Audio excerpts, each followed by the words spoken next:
Most people think commitment issues are simple.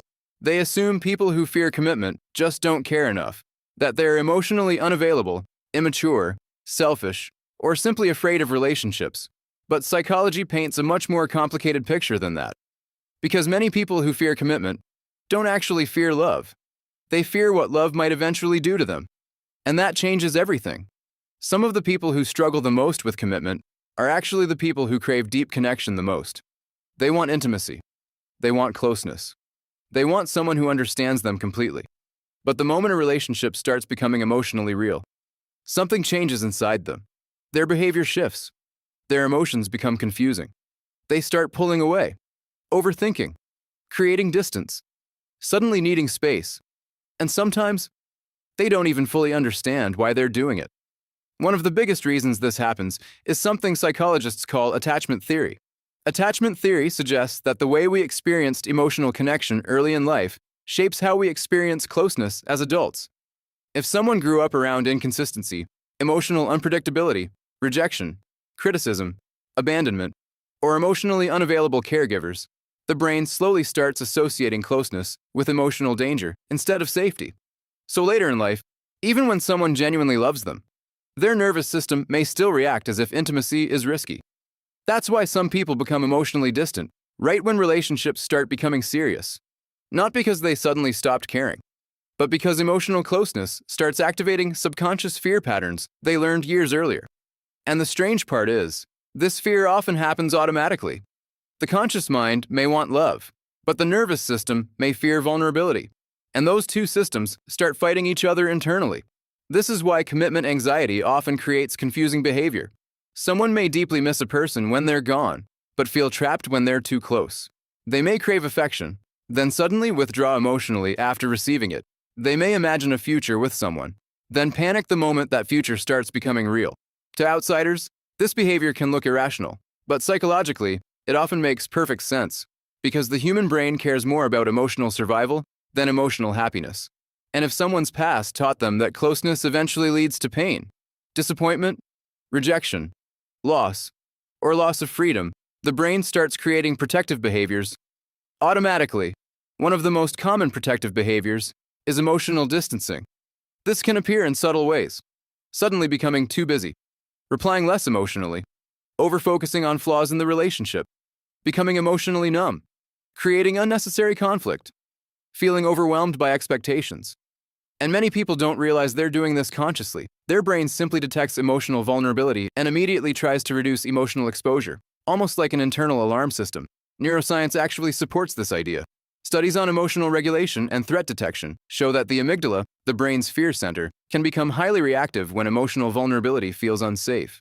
In people with unresolved emotional wounds, intimacy itself can sometimes trigger stress responses similar to anxiety, which means love can begin activating fear and comfort at the exact same time. And that emotional contradiction becomes exhausting, because one part of them wants connection, while another part wants protection. This is why emotionally avoidant people often look calm on the outside, while feeling deeply conflicted internally. And sometimes, they aren't even afraid of commitment itself. They're afraid of what commitment removes: freedom, control, distance, emotional safety, the ability to leave before getting hurt. Because commitment requires vulnerability, and vulnerability means emotional exposure. It means someone now has the ability to affect you deeply. For emotionally guarded people, that can feel terrifying, especially if they've experienced betrayal, abandonment, manipulation, heartbreak, or emotional instability before. The brain remembers emotional pain very strongly. Psychologists sometimes call this negativity bias.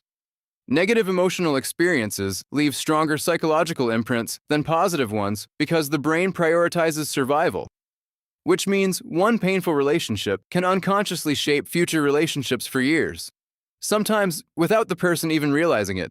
This is why people with commitment fears often overanalyze relationships constantly. Their brain is searching for emotional threats before emotional danger appears. They become hyper-aware of possible red flags, possible incompatibilities, possible disappointment, possible future pain, and overthinking becomes a form of emotional self-protection. If they can predict pain early enough, maybe they can avoid it entirely. But ironically, this hypervigilance often damages relationships that were emotionally safe to begin with. Because fear changes perception. When someone fears commitment deeply, even healthy closeness can start feeling emotionally overwhelming. A simple relationship problem may feel catastrophic. A small disagreement may feel like proof the relationship is doomed. Normal vulnerability may feel emotionally dangerous. And slowly, fear begins controlling the relationship more than reality does. Another reason commitment becomes difficult is identity fear. Some people subconsciously fear losing themselves inside relationships, especially independent people who built emotional safety around self-reliance. Relationships require compromise, emotional dependence, shared decisions, shared vulnerability. And for someone whose identity became centered around independence, commitment can psychologically feel like losing control over their own life. So the brain creates resistance, not because they don't care, but because psychologically, commitment begins feeling connected to emotional restriction instead of emotional security. This is also why some people become attracted to emotionally unavailable partners repeatedly, because emotionally unavailable relationships feel safer. There's distance, uncertainty, less vulnerability, less emotional exposure. The relationship never becomes emotionally deep enough to fully trigger the fear system, but healthy intimacy does. Healthy love requires emotional openness, consistency, trust, dependence, safety. And ironically, safety itself can feel unfamiliar to someone used to emotional instability. Human beings are strangely drawn toward emotional patterns that feel familiar, even unhealthy ones. Psychologists sometimes refer to this as repetition compulsion. The unconscious mind repeats emotional patterns it recognizes, even painful ones, because familiarity feels psychologically safer than uncertainty, which means emotionally healthy love can actually feel uncomfortable at first for someone with unresolved attachment fears. And that's why commitment anxiety is rarely solved through logic alone. You cannot simply tell someone to stop being afraid, because the fear usually exists deeper than conscious thought. It exists inside emotional conditioning, inside memory, inside the nervous system. Healing commitment fear usually requires emotional safety, self-awareness, and nervous system regulation over time. Not pressure, not guilt, not forcing vulnerability too quickly. And one of the biggest turning points happens when someone realizes that avoiding emotional pain also means avoiding emotional depth. Protection has a cost. Distance protects you from heartbreak, but it also protects you from connection. And eventually, many emotionally avoidant people reach a point where loneliness becomes heavier than vulnerability itself. That's when change often begins, slowly. Because emotionally guarded people rarely transform overnight. They usually heal in layers, by learning that closeness does not always lead to abandonment, that vulnerability does not always end in pain, that emotional safety can actually exist. And perhaps the most important realization of all, commitment is not the loss of freedom. Real commitment is choosing someone without losing yourself. It's emotional security without emotional imprisonment. And when someone finally experiences that kind of safe connection consistently, something inside them slowly stops fighting intimacy. Not immediately, not perfectly, but gradually. The nervous system softens, the fear becomes quieter, the emotional walls become thinner, and for the first time in a long time, love stops feeling like danger.